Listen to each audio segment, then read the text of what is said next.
Hello, everyone. For those who are signed in or are just in the process of signing in, we will begin the IDDSI Town Hall shortly, so please bear with us. We have people still logging into the system at the moment, and we will be happy to start the Town Hall discussions very shortly. So thank you for your patience.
All right, it's a couple minutes now past the top of the hour. I think we are just going to get started.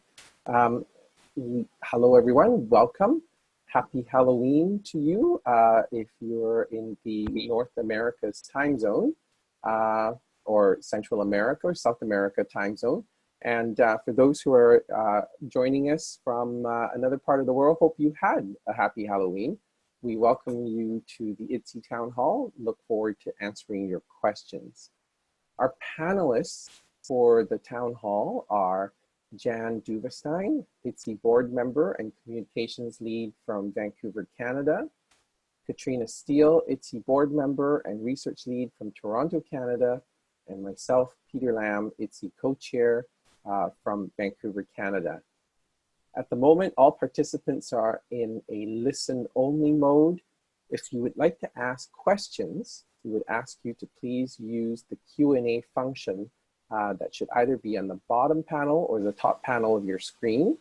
When you type in a question, please identify yourself with your first name and where you are from.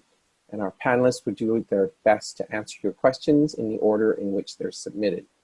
If there are questions on similar topics, the panelists may try to answer them together so that we can get to as many questions as possible. Certificates of attendance will be sent out to all workshop participants in the next couple of weeks. If you have joined us online, we will have a record of your attendance. But for those who have joined us by phone, please take a moment to email meetings@idsi.org so that we can make sure you receive a copy of the certificate of attendance. This town hall session has not been pre-approved for any CEUs or professional development credits. Participants will need to check with their respective professional organizations or accrediting bodies regarding CEUs or professional development credits. The session is being recorded, and a recording of this town hall will be made available through the IDDSI website in a few weeks. So, without further ado, let's start the IDDSI town hall. So first of all, we'd like to thank all the very kind and generous sponsors of IDDSI. We want to let you know that all of these sponsors provide us with financial support unconditionally. None of them have ever influenced the work of IDDSI, and they continue to support us unconditionally. So if you have a chance, please thank these wonderful sponsors if you are currently using them or will be using them in the future. So to start off with, why is it that IDDSI came into place? And many of you online may already be aware that IDDSI was developed for improving safety. And we really want to make sure that we promote safety through the use of common terminology for all ages, all care settings, and all cultures. So you may already be aware, if you're online, that the IDDSI framework was published back in November of 2015, and then updated to the IDDSI framework that you see here on the bottom right of your screen in December of 2018. And what we are hoping that this framework will do is improve communications for the global users, so that it doesn't matter what part of the world you're in, we can all be using the same terminology that is culturally sensitive, and also be talking the same way by using the same descriptors and testing methods for both drink thickness and food texture levels. So I think the first thing that we'd really like to remind everyone, for some who have been using the framework for a while now, that the IDDSI framework is meant to be a standardization of terminology, description, and testing methods. It is not in any means meant to be used as a prescription. So for those who may have been in the past, referring to your patients or residents as, oh, well, Mr. Smith is a pureed, or Mrs. Jones is a, minced and moist. I think we need to really get ourselves out of that mindset and start to think more about our patients, our residents' abilities, and that the IDDSI framework and terminology is meant to describe the food texture, the properties and behavior of the food texture or the thickened liquids, and not the patient themselves. So I think on that note, we would like to open the town hall up for questions. If people have questions, please, by all means, type them into your Q&A button at this point. And again, just to remind everyone, please identify yourself by your first name and where you're from. Thank you.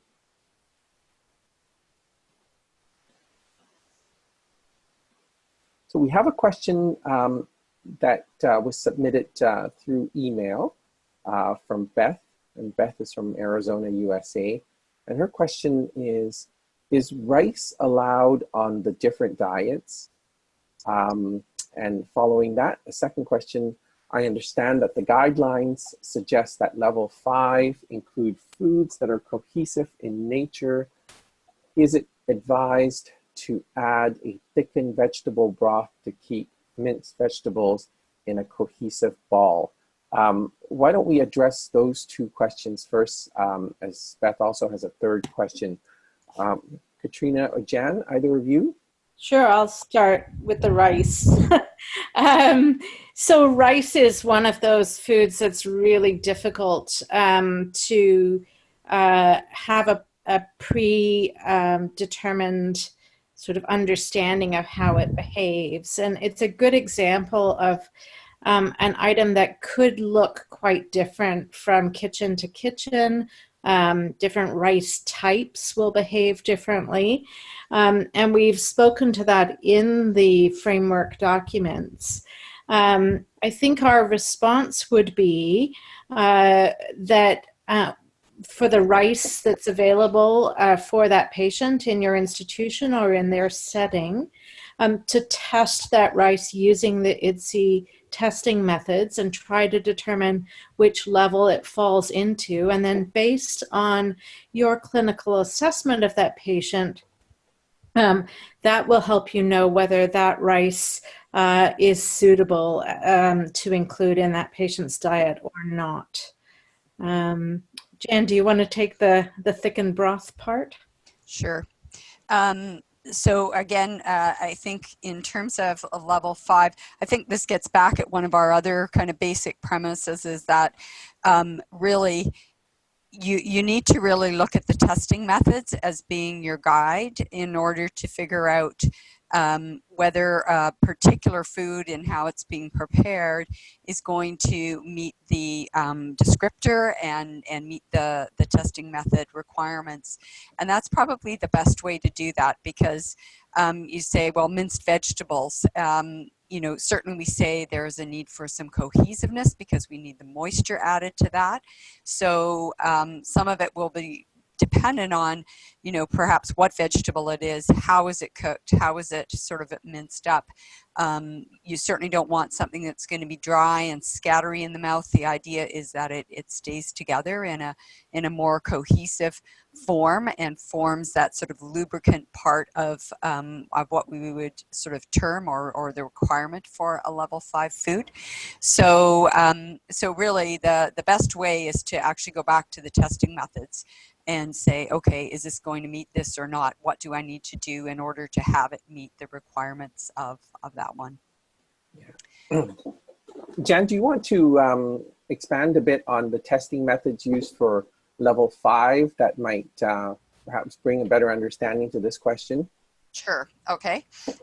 So there's a couple of different ones that we look at. So one is, of course, the fork pressure test. And this is about figuring out whether the food itself is soft enough that it is going to be easily broken down.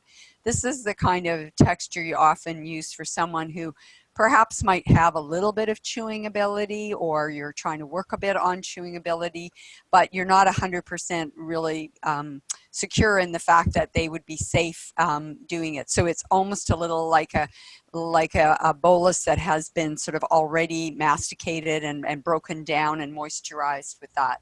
So the pressure test helps tell us, you know, is the food actually soft enough and is it been able to be broken down? For the looking at the sort of cohesiveness of it and whether it's too sticky or problematic that way, you would want to look at the spoon tilt test, and that is to just make sure that in fact it's not so sticky that it's leaving a lot of residue on your spoon, because we know that really thick sticky foods can be problematic for people with swallowing problems and tend to leave residue. The fork drip test would be a way of checking to make sure that whatever means of sort of adding that lubrication or that moisture to it, that it isn't actually too runny and has now become sort of one of those sort of dual textures. So by doing that, you're checking to see, does it actually stay together? Is there a lot drip? Is the liquid sort of separating and coming out? Because the whole idea is that we keep it together. And one of those, of course, really useful ways of looking at it, of using some of the testing methods, is by taking your fork and just mashing through your minced particle or your minced texture to see, do the particles actually come up between the tines of a fork? And this is I'm talking primarily right at this point about the adult size textures, not the pediatrics, which is a little bit smaller. But when the particle sizes sort of come up between the tines of the fork, that's telling you that the particle size is down around that 4 millimeter size, which is the recommended size of particles that we use. Of course, if you're living in other parts of the world, in our documents, we've also outlined about the chopstick test, but also a finger test that can be used to take a look at this particular texture as well. Great, thank you, Jan. Mary from Boston followed up with a question about rice, and the question was, so should rice be more of a rice dish that is cohesive and not plain rice that separates into individual grain or pieces? Katrina, if you don't mind addressing that one.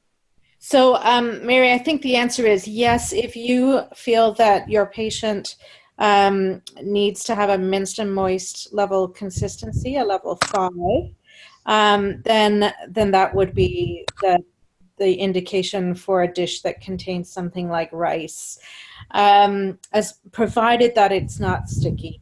but you certainly don't want it to separate out into individual grains and pieces. Wonderful, thank you. Then there is a third question that came in by email, also from Beth from Arizona. Beth commented by saying that they use Thicken Up Clear and have been using this to standardize recipe for the amount of product required to thicken liquids to the defined level. The problem that they found is that even when instructions were followed, the thickener would not dissolve well enough to accurately assess the thickness because of form clumps. And I think, you know, her question was, is it a standard practice anywhere to thicken liquids in a blender? I can try and take a stab at this one, Beth. First of all, the different producers of thickeners will have instructions about how they think it is best to thicken their products. And some of them, particularly with the xanthan gum thickeners, they may suggest to you different orders of either starting with the powder dry and adding liquid to that, or having a liquid that is moving and gradually adding the powder while a liquid is in motion, which would require it to be in a mixer or a blender. So those would be things to pay attention to and experiment with if you're finding clumping. Peter, do you have any more? Yeah, I think I'll jump in. And Beth, the use of gum thickeners, it really, again, depends on which product you're using. What some people have found is that if they use a blender to thicken up liquids that are mixed together with a gum-based thickener, sometimes just the sheer beating of that product will start to emulsify air into the product. And so you don't actually end up with the thickening of the product where you allow those bonds of the gum thickener to form, but rather what you've done is actually beaten air into it. So it becomes more like a foam or a mousse. And that may not be a desirable product when we use a blender to thicken the liquids. If you continue to have trouble, and anyone listening in with any products that you use as a thickening agent, our best recommendation is really to go back to the manufacturer, describe the problem that you are having with the particular product, because really they would be the people that can best advise you as to how to solve that problem. So moving on to another question here. Mary from Boston is asking, what are some common diet orders used to individualize?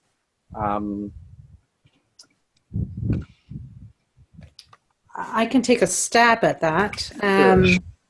So again, Mary, I think we're hoping to reframe from the concept of prescribing a particular level to selecting appropriate levels for a patient based on assessment.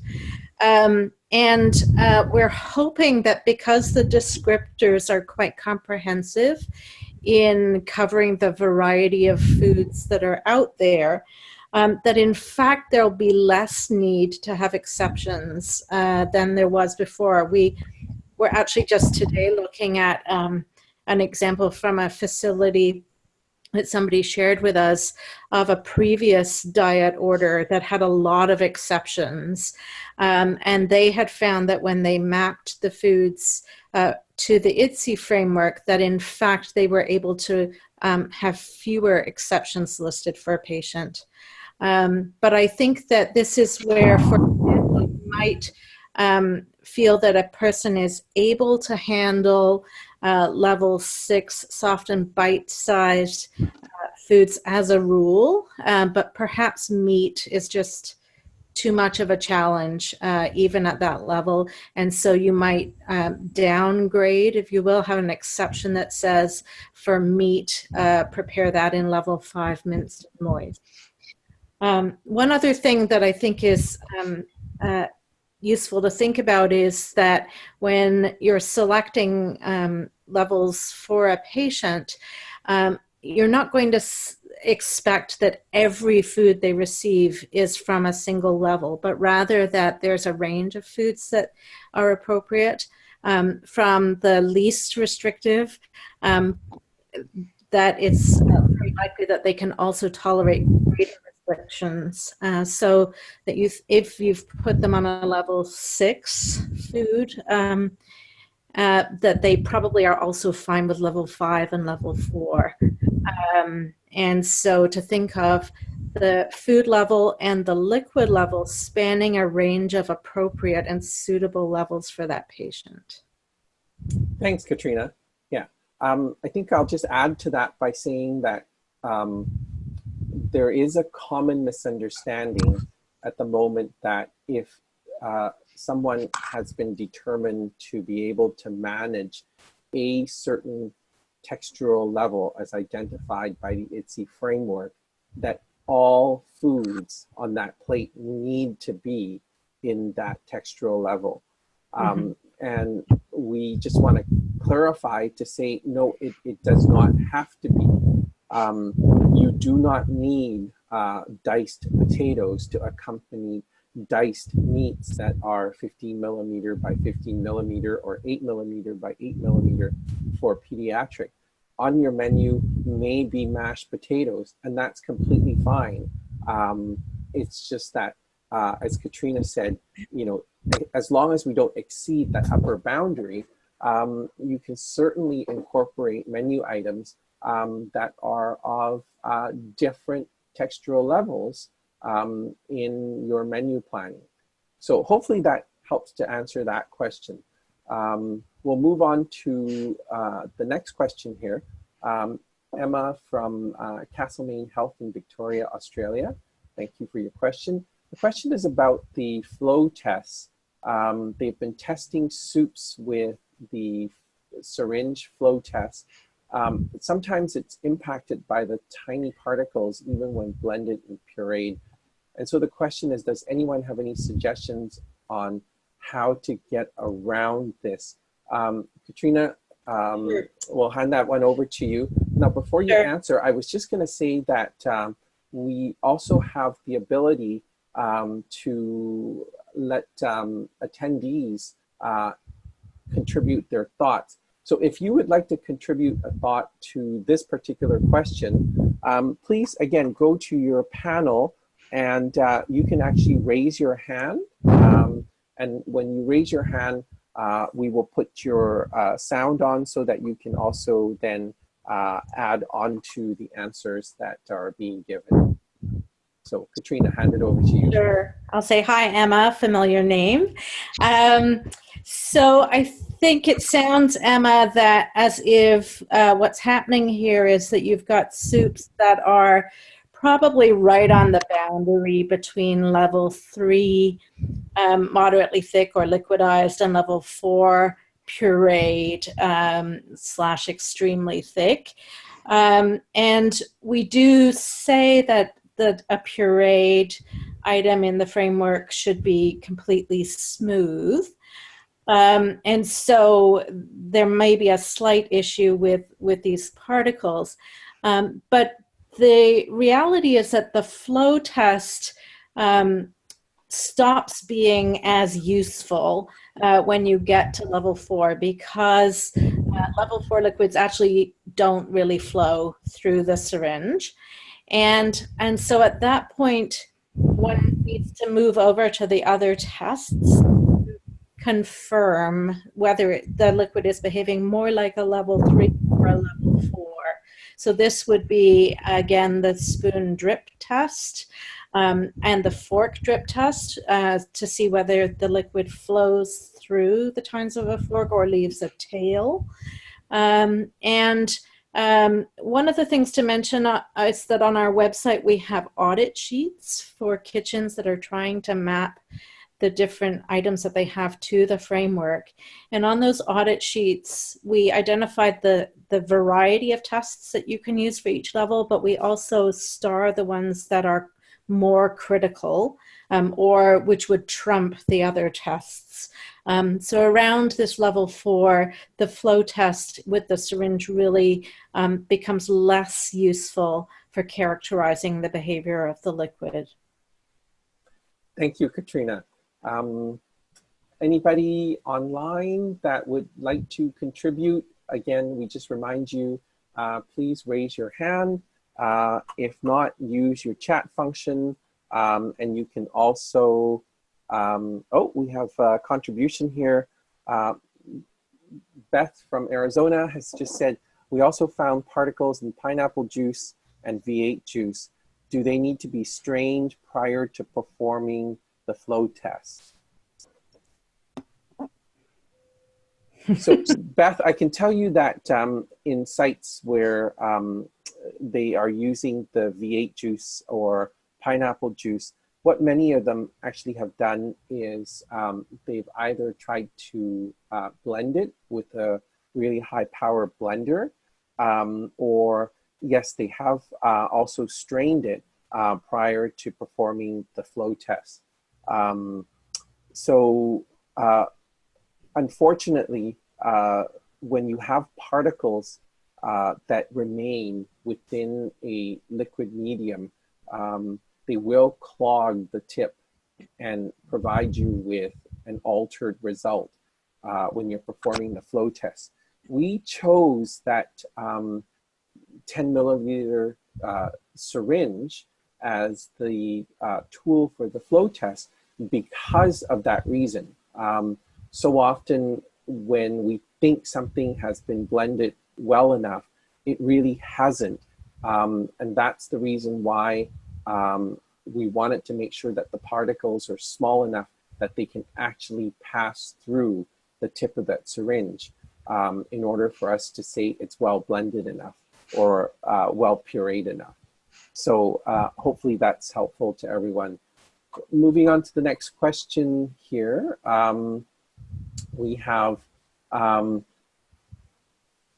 Pat asking a question, and the comment Pat's making is that my understanding is a center can individualize which levels of diet textures they want to use. For example, if they do not wish to utilize minced and moist or soft and bite-sized, they can opt not to include these textures. Jan? Yeah, and actually, Pat, it's Pat, I got the rest of your message. So her concern was that straying too far from the standard diet texture language moves it away from standardized language and moves away from the same standards being understood by all institutions.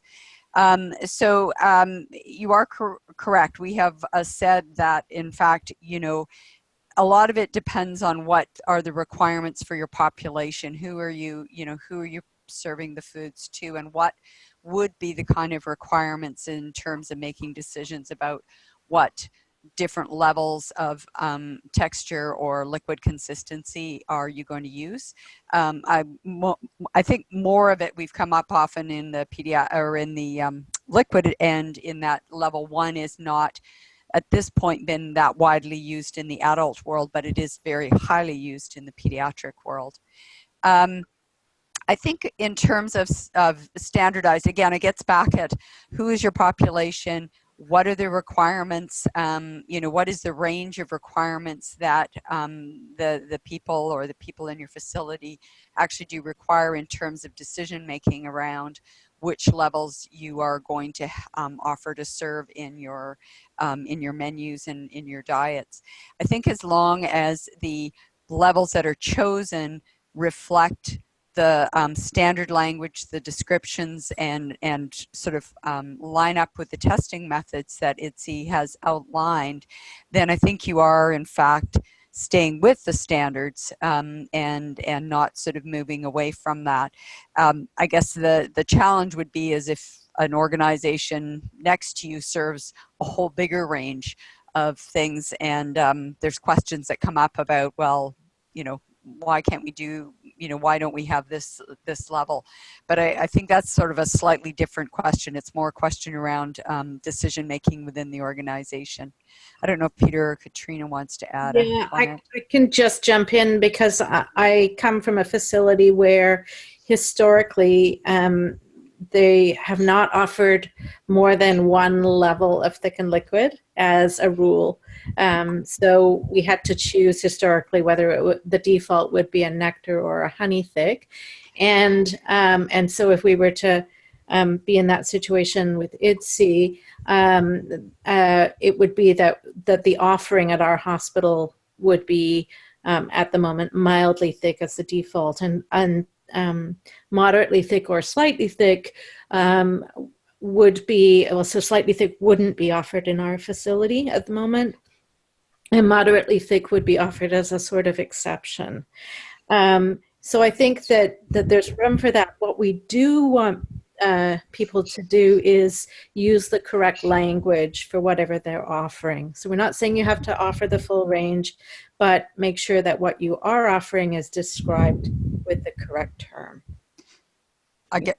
It's Jan again. I guess one thing I would just add, which is I'm being playing the devil's advocate a little bit here on the comment, but you know, the thing being is you know, in terms of what the diet offering is to the regular population, and then, you know, the diet offering because you have a swallowing problem, you know, is it really, you know, reasonable to have such a limitation in terms of what people can have to eat, because it's an important area. It's just something to maybe think about or put forward to, usually you know, it's usually often related to financial reasons, but just, you know, is that a reasonable thing to not offer as big a range just simply because somebody has some challenges? So again, sorry, I'm playing the devil's advocate a little bit there, but it's a matter of kind of thinking about that in fairness.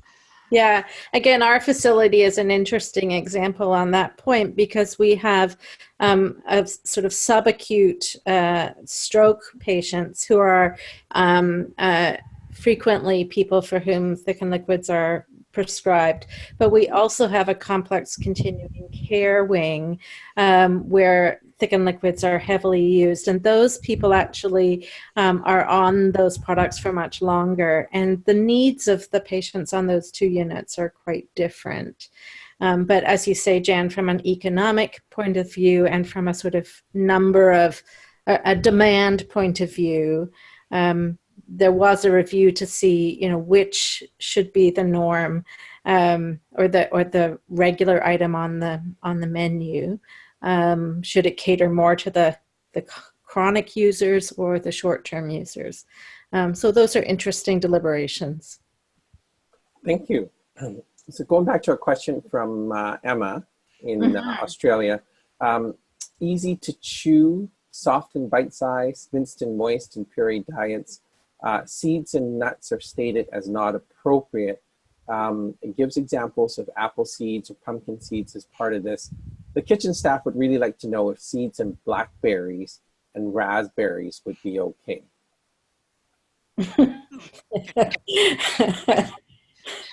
I'll take a stab. Are you? No, go ahead. Yeah, go ahead, Jen. Well, my comment would be I would say for pureed, that because the recommendation is that it's smooth with no kind of particles or lumps. Yes, I think I'd definitely be, I'm going to throw my hat in the ring on this one, but for easy to choose, soft bite size and minced and moist, I would probably be much more open to that because generally I would see the particle size of those little seeds as being quite small and likely fitting under the 4 millimeter size. So it would probably be something I would think that might be more of an option for those diet areas. Anyway, I guess the minced and moist, it might depend a bit on your individual and what they could actually manage. But yeah. Anyway, I think I'll jump in here by just saying, you know, I truly believe that this will depend on the individual's skills and oral processing abilities. If we're looking at someone who has very poor oral pharyngeal control, and we're worried that the seeds in the blackberries and the raspberries might actually separate out from whatever food medium that they're in, and the potential particulation of that bolus would result in the seeds penetrating or aspirated, then we might want to say no, this isn't appropriate. But in cases where if you're producing a product and you've got that cohesiveness of a product, such as in a minced and moist, or in the soft and bite size, where whatever sauce that you're using is matched with the person's ability in terms of the required thickness level, if that is actually helping to carry these little seeds along, they don't particulate out during the swallow, and there is minimal risk of it being, aspirated, then it might be okay. But again, this is something where it does require the clinical evaluation from a clinician. So sorry to make it so muddy for you, Emma, but we don't have a clear-cut answer here, except to say you do the IDDSI testing methods, and if it fits that particular level and you're not getting things separating out, then yeah, you can say it fits that level. And again, depending on what part of the world you're in, the seeds from blackberries and raspberries can be of different shapes and sizes. I'll just jump in because Emma had updated the previous question about the syringe getting clogged with the soup. And she said that the soup often tests as thin, level 0, but a particle might slightly impede the flow test at times, even when finely blended. And so just to say here that if you are testing a liquid, and then the general recommendation would be to run 3 tests of that liquid. So in 3 different syringes, or in the same syringe that's washed in between those tests. And if you see variation across those 3 tests that's greater than 1 milliliter in the result, then it would suggest that something like this clogging might be happening. And so then to run a 4th test and take the average of the 3 closest test results as the representative value. I hope that's helpful. Okay, thank you to both. Deb asked a question. Can you talk a bit about solutions for bread for level 5 and 6? Slurry bread is not typically well liked. They haven't been successful in perfecting the recipe on the IDDSI website that suggests spraying breadcrumbs. The commercial products seem to be on the sticky side. What are we seeing facilities do to accommodate the love of bread? So I'm happy to jump in here and answer the question. I was hoping you would say that. Yeah. So was I. I'm like, yeah. I'm not touching that. Deb, Let Peter do that one. I'll be upfront by saying, I was the one who worked with a number of different culinary experts in looking at what is it that we can do to help people to be able to enjoy bread without the very sort of undesired effect of the bread clumping and becoming a larger bolus than what it was meant to be, so that you end up having this bolus that becomes a choking risk. In the past, recipes for slurry bread or poke and soak starch products, again, I think this is where we need to closely look at the person's oral processing skills, their swallow function. Are they able to actually break these down in order to not have this high choking risk with bread? And for those online who've never ever done a bread challenge, what we challenge you to do is go and get a piece of bread. Don't chew it. The only thing you're allowed to do is to try to break it down with your tongue, pressing up against your hard palate, and see how long you actually have to work at this to try to break things down. And ultimately, when you think you're ready to swallow it, we challenge you to actually spit it out and have a look at it. And most people will say, oh my gosh, look at the bread or look at the baked good. It's still this big clump that actually will present choking risk. So going back to answering the question, the reason why we actually put that suggestion on our IDDSI website on spraying breadcrumbs is because we were trying to think about how to deconstruct the bread in the way that we would typically do that in a normal chewing and oral processing process. So if you think about what we actually do with bread and baked goods, we actually need to grind down the bread or the baked product in order to break it down into smaller particle size. And at the same time, we're moistening it with our saliva in order to make it so that it doesn't become that compressed clump that would happen if you were only to be mashing it with your tongue. And so part of what we wanted to accomplish is to get the bread down into a particle size that would meet IDDSI level 5, the 4 millimeters or 2 millimeters. And then the spraying of the crumbs is to try to simulate the mixing of saliva with it in order to get it moist enough that if you were to take that minced and moist sandwich that we had recommended on the IDDSI website, you should be able to technically swallow it without having to do much more chewing. So a few things to think about.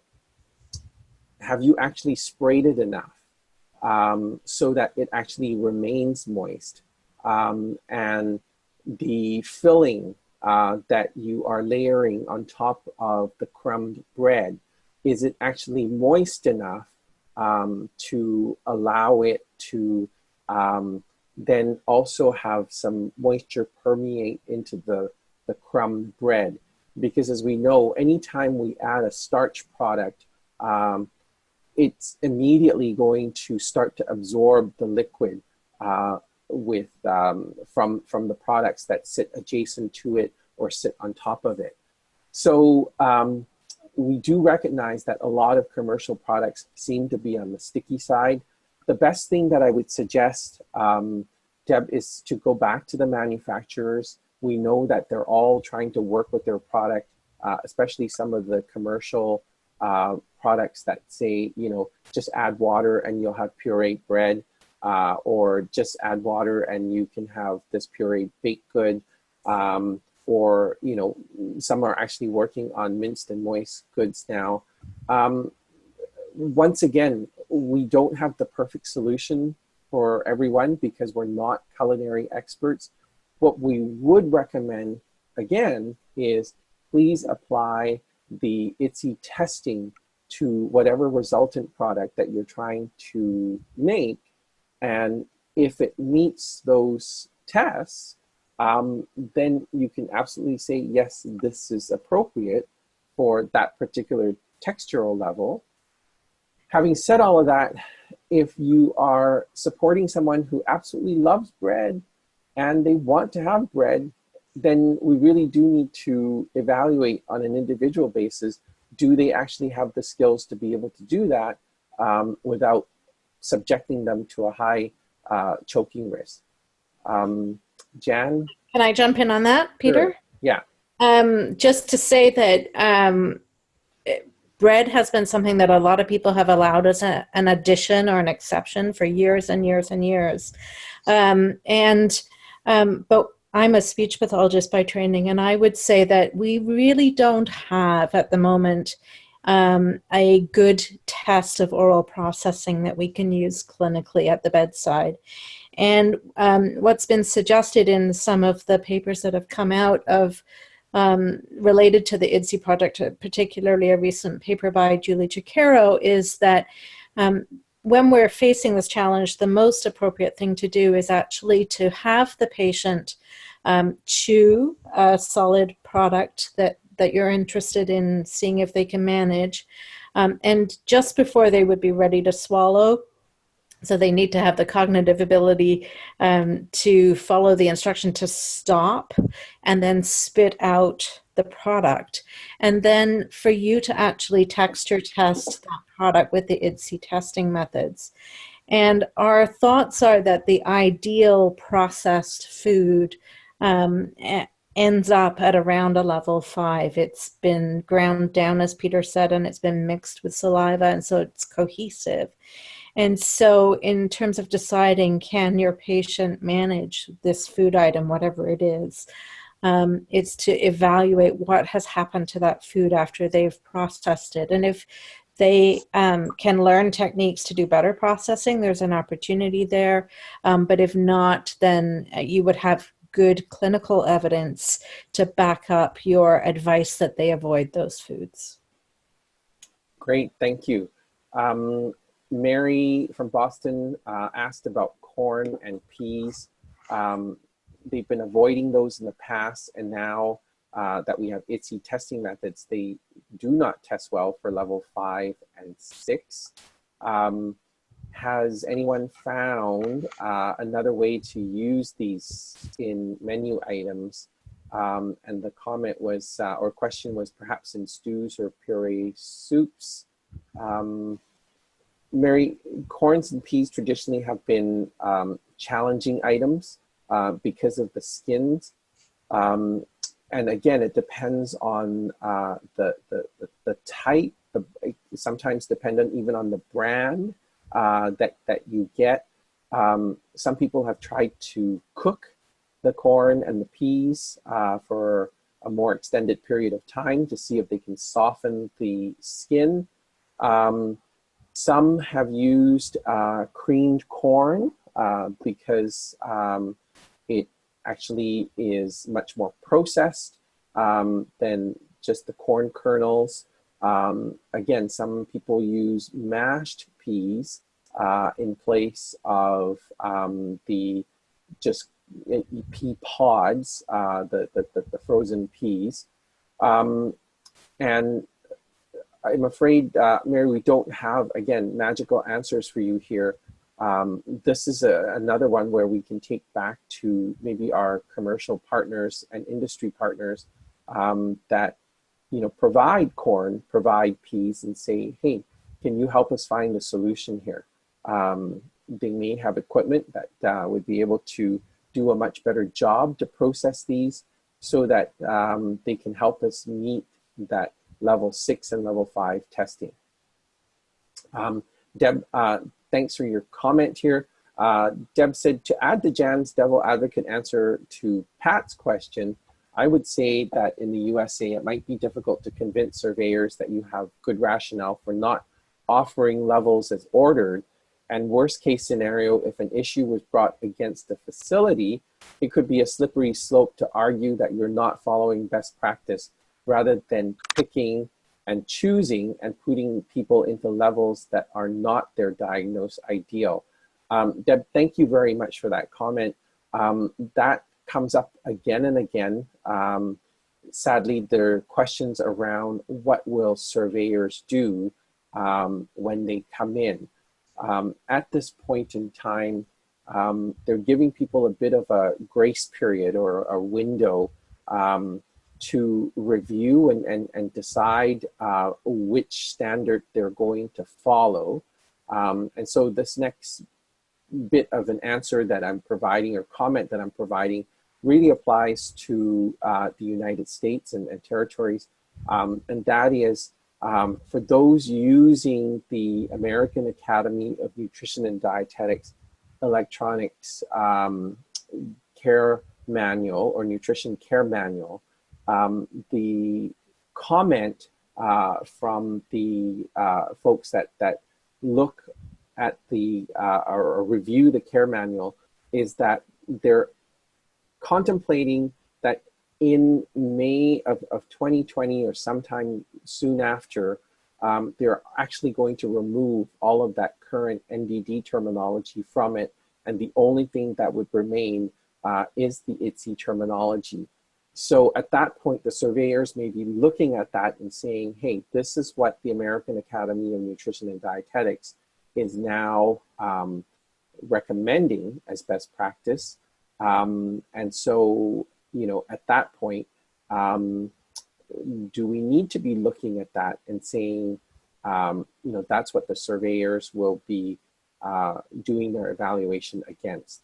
And you're absolutely right in terms of, you know, providing a textural level that may be beneath someone's abilities. You know, none of us want to be subjected to pureed foods when we have abilities to be able to manage something more than that, that can make the mealtime more enjoyable. So we do challenge all attendees here to start thinking about, you know, encouraging their facilities, their kitchens to be thinking about something perhaps other than just regular and pureed, and be looking at maybe another level that would better meet the needs of the people that they support. Anne-Marie from Philly asked a question, does pureed food need to be strained or to check or remove large particles? Katrina, I think you were going to try to answer that one. Sure, Anna-Marie. So I think if you have a pureed food product where there are larger particles, what you actually have if you do the IDDSI testing is you have a product that will behave more like a dual consistency, where you could have the liquid portion flowing away from those larger solid particles. So the descriptions for level 4 pureed are that it needs to be a smooth puree without particles. And so if that's the kind of product you have, then probably it would need to be blended to be smooth in order to test in the level 4 range. And otherwise you may have to move it and classify it as a mixed consistency. We just recently have written a frequently asked questions response on mixed consistency or dual texture foods.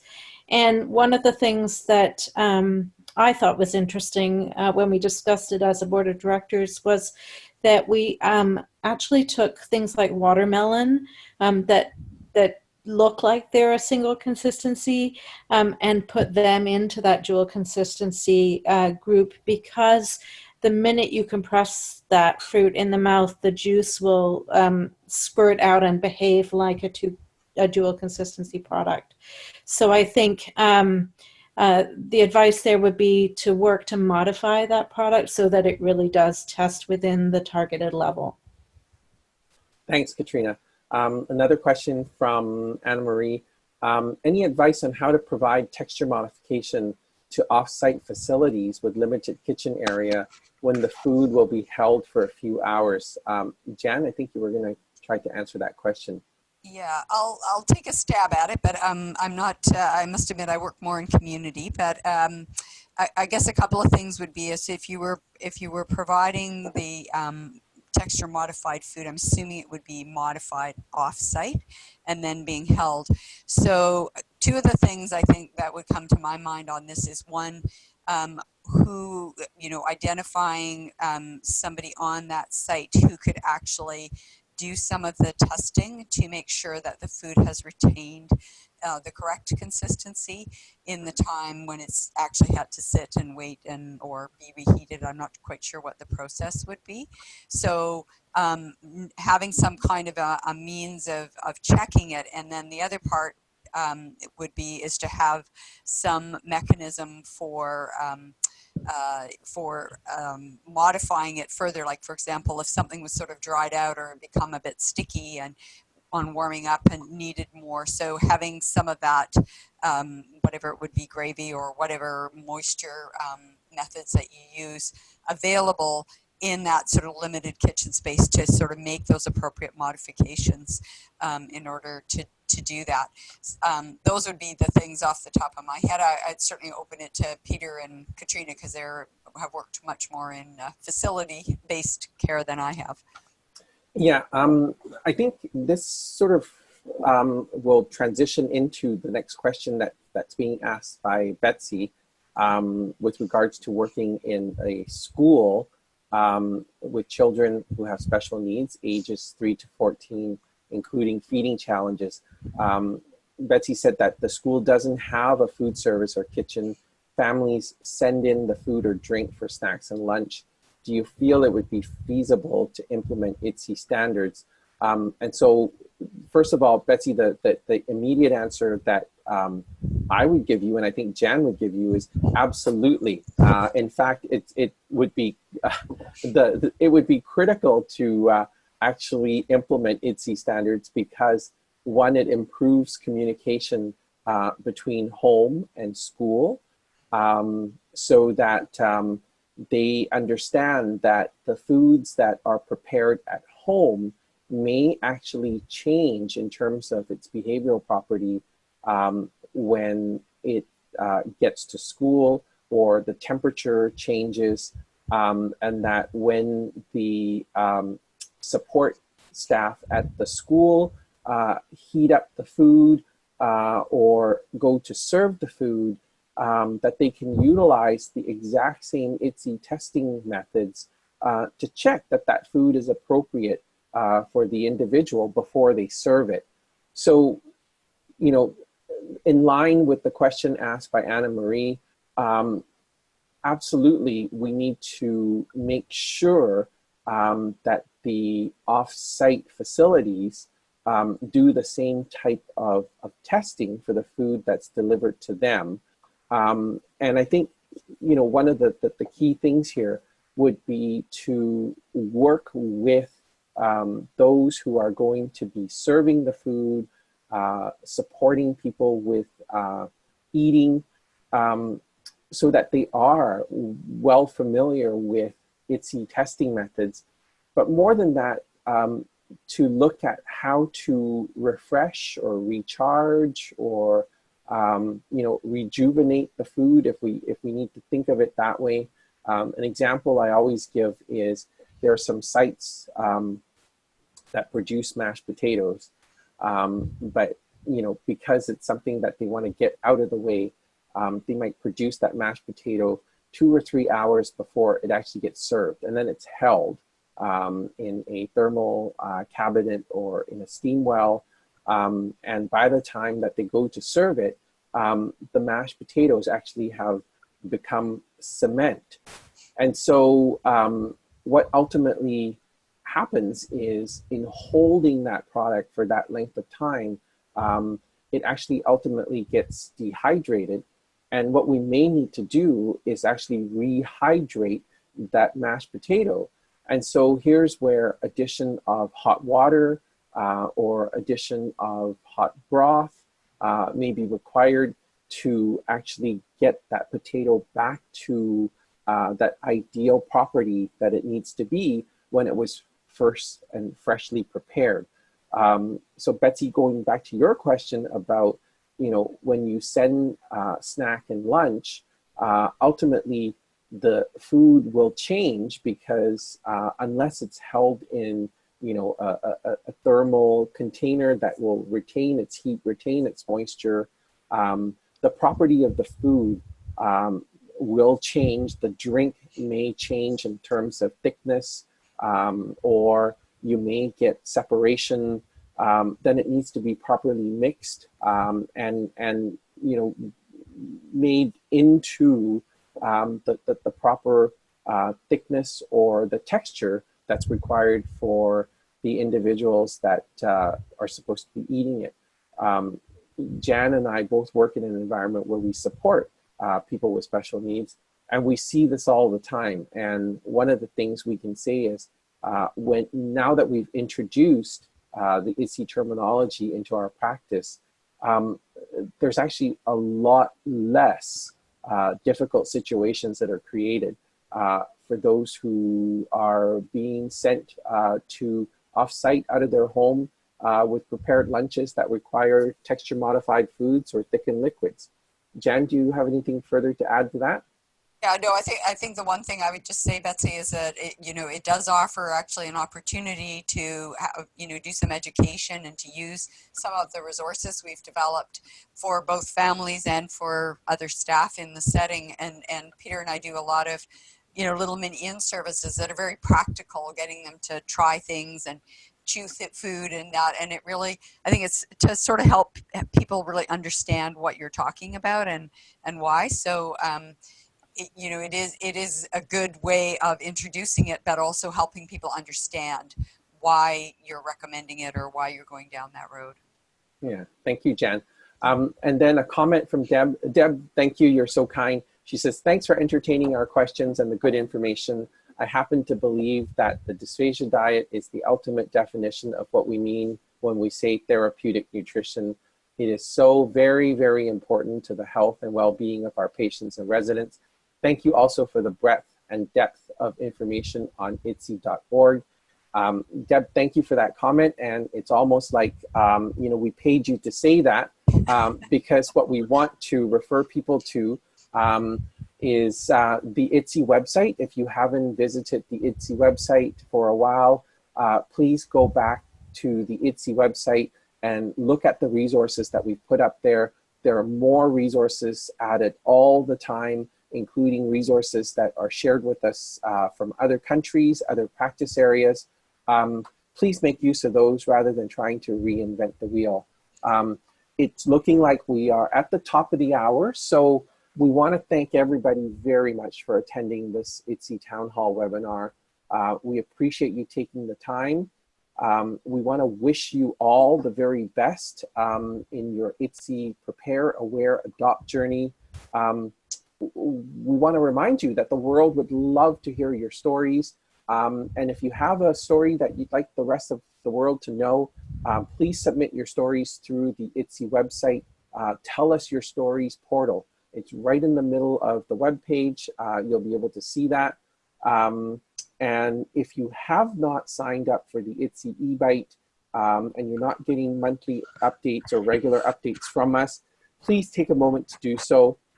We promise you we'll only send you IDDSI news and important updates, and we will never, never spam you. As a reminder, for those who weren't at the beginning of the webinar with us, certificates of attendance will be sent out to all workshop participants in the next couple of weeks. But if you've joined us by phone, and I still see a couple of people who have joined us by phone, please take a moment, email us meetings@IDDSI.org so that we can make sure you receive a copy of the certificate of attendance. Please stand by. We have more IDDSI webinars that are being scheduled and organized. We hope that you find these sessions useful. If you have any suggestions for us for topics that you would like to see for webinars, or if you would like to see more opportunities for IDDSI Town Hall sessions, please take a moment and tell us so. Meetings@IDDSI.org.